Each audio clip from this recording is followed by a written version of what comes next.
नमस्कार दोस्तों, केटी voice stories में आप सभी का स्वागत है। आज की हमारी कहानी है सास भी कभी बहू थी।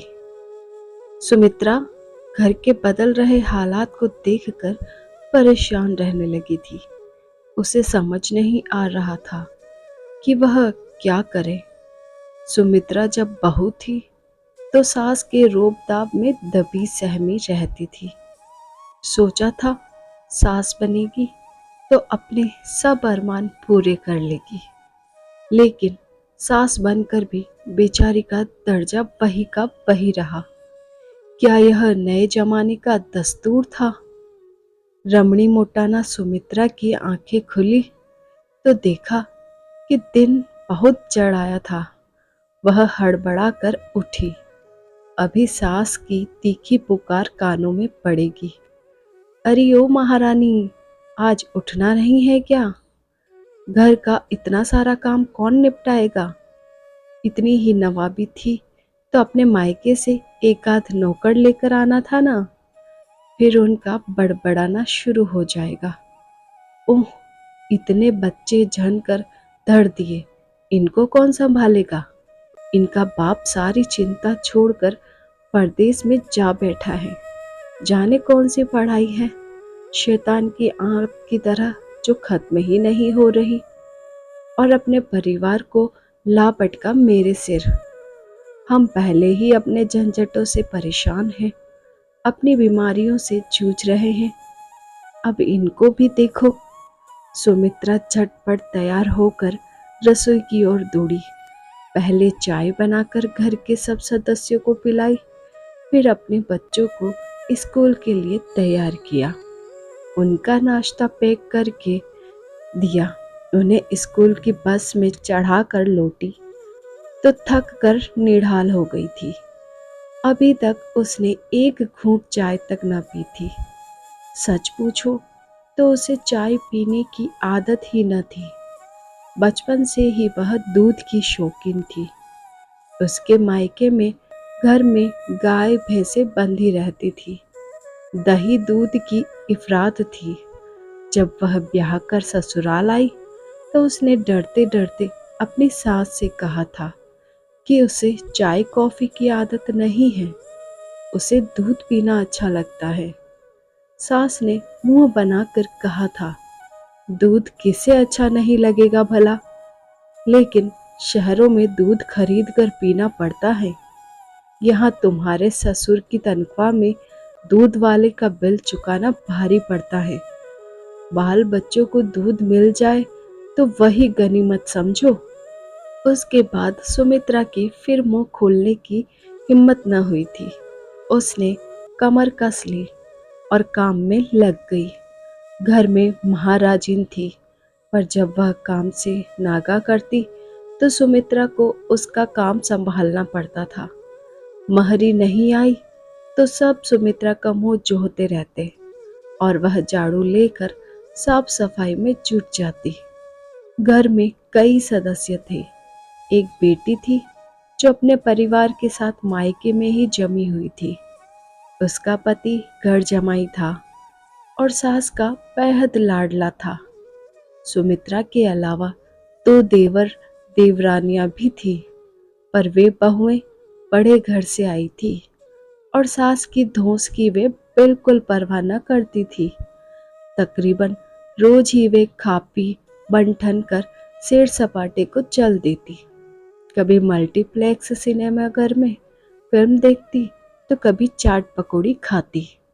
सुमित्रा का भी बड़ा मन करता था कि वह भी घूमे फिरे, पर इस शौक के लिए पैसा चाहिए था और वह उसके पास नहीं था। उसका पति डॉक्टरी पढ़ने के लिए लंदन यह कहकर गया था, तुम कुछ दिन यही मेरे माता पिता के पास रहो। तकलीफ तो होगी, पर थोड़े ही समय के लिए। FRCS की पढ़ाई पूरी होगी और नौकरी लग जाएगी। मैं तुम लोगों को ले जाऊंगा और फिर हमारे दिन फिर जाएंगे। सुमित्रा मान गई थी। इसके सिवा और कोई चारा भी तो न था। बच्चों की पढ़ाई की वजह से उसका शहर में रहना अनिवार्य था। उनके भविष्य का सोच कर वह तंगी में अपने दिन काट रही थी। सास ससुर ने एक मेहरबानी कर दी थी कि उसे अपने बच्चों समेत अपने घर में शरण दी थी, लेकिन वे उसे हाथ पे हाथ धरे ऐश करने नहीं दे सकते थे। सास तो हाथ धोकर उसके पीछे पड़ी रहती, दिन भर उसके ऊपर आदेशों के कोड़े दागती रहती। वे उसके लिए खोज खोज कर काम निकालती। वह जरा सुस्ताने बैठती कि उनकी दहाड़ सुनाई देती। अरे बहू, थोड़ी सी बढ़िया उतार ले, खूब कड़ी धूप है, या थोड़ा सा आम का अचार बना ले।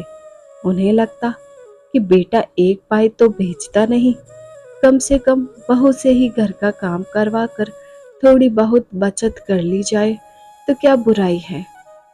इस महंगाई के जमाने में चार चार प्राणियों को पालना कोई हंसी खेल तो था नहीं। महीने में एक दिन सुमित्रा को छुट्टी मिलती कि वह पास ही के गांव में अपने माता पिता से मिल आए। उसके बच्चे इस अवसर का बड़ी बेसब्री से इंतजार करते। चलते वक्त उसकी सास उसके हाथ में बस के टिकट के पैसे पकड़ाती और कहती, वापसी का किराया अपने माँ बाप से ले लेना। साल में एक बार बच्चों की स्कूल की छुट्टियों में सुमित्रा को अपने मायके जाने की अनुमति मिलती थी। वे दिन उसके लिए बड़ी खुशी के होते। गांव की खुली हवा में वह अपने बच्चों समेत खूब मौज मस्ती करती। अपने बच्चों के साथ वह खुद भी बच्चा बन जाती। वह घर के एक काम को हाथ न लगाती, बात बात पर ठुनकती, थाली में अपनी पसंद का खाना न देखकर रूठ जाती। उसके माँ बाप उसकी मजबूरियों को जानते थे, उसकी तकलीफ का उन्हें अंदाजा था। वे उसका मान मनुहार करते, यथासाध्य उसकी मदद करते। चलते वक्त उसके और बच्चों के लिए नए कपड़े सिलवा देते। सुमित्रा को भेंट में एक आध छोटा मोटा गहना गढ़वा देते।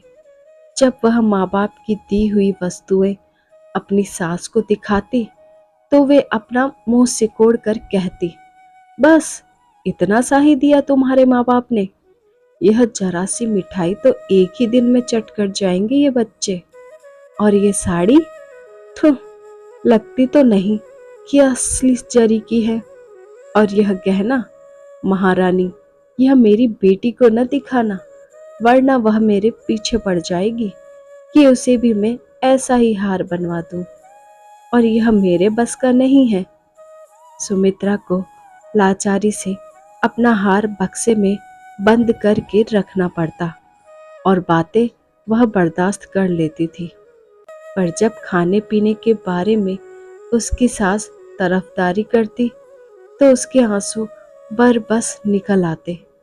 घर में जब भी कोई अच्छी चीज बनती तो पहले ससुर और बेटों के हिस्से में आती, फिर बच्चों को मिलती। कभी कभी ऐसा भी होता कि मिठाई या अन्य पकवान खत्म हो जाता और सुमित्रा के बच्चे निहारते रह जाते, उन्हें कुछ न मिलता।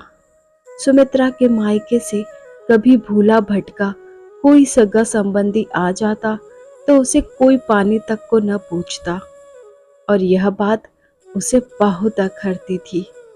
ज्योति माँ बाप की लाडली नाजों से पली बेटी थी।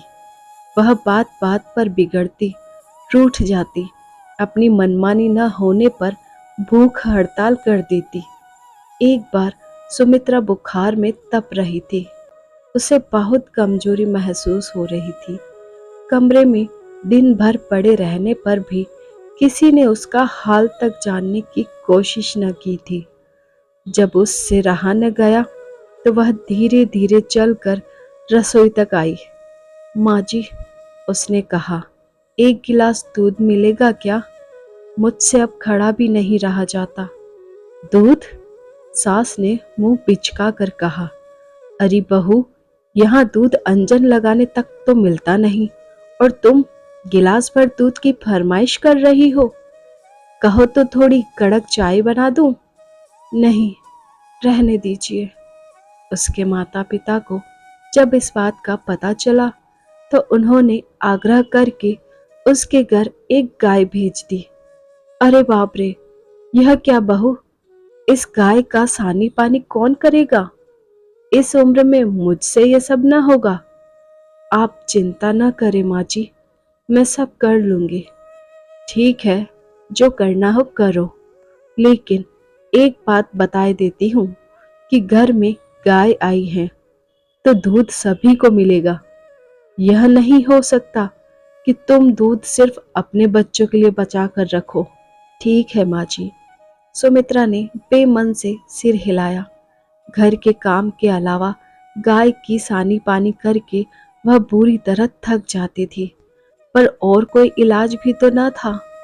दिन गिनते गिनते वह घड़ी भी आ पहुंची जब उसका पति रजनीश लंदन से वापस लौट आया।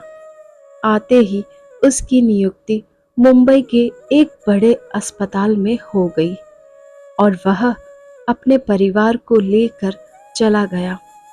कुछ साल सुमित्रा के बहुत सुख से बीते। समय मानो पंख लगाकर उड़ चला। बच्चे बड़े हो गए, बड़ी बड़ी बेटियों की शादी हो गई। बेटे ने वकालत की, पढ़ाई कर ली और उसकी प्रैक्टिस चल निकली।